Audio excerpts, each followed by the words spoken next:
Now to a war that's faded from the front pages in recent weeks. Tomorrow, Ukrainian President Volodymyr Zelenskyy is set to travel to Switzerland, seeking more global support with ammunition aid running out in the fight against Russia. Reporting from Kyiv, here's CBS's Chris Livesay. At a secret location in the cover of night, engineers fire up the booster of a makeshift cruise missile. Do-it-yourself weaponry its civilian inventors say can strike Russian targets more than 100 miles away.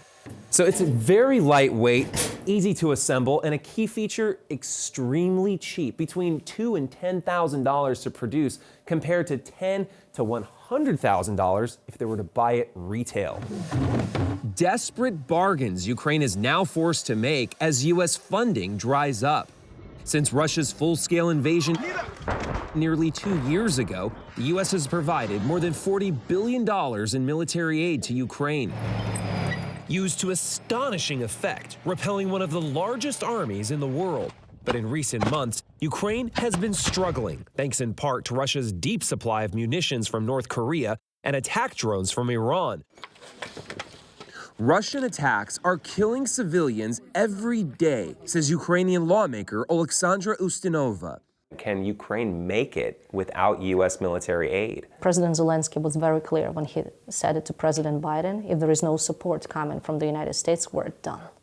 If Ukraine falls, that puts Russia firmly at NATO's doorstep, where the treaty demands that an attack on one is an attack on all.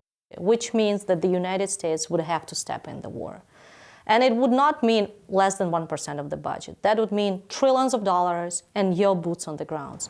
A point not lost on displaced Ukrainians like Larissa and her son Mark, who lived for 8 months under Russian occupation.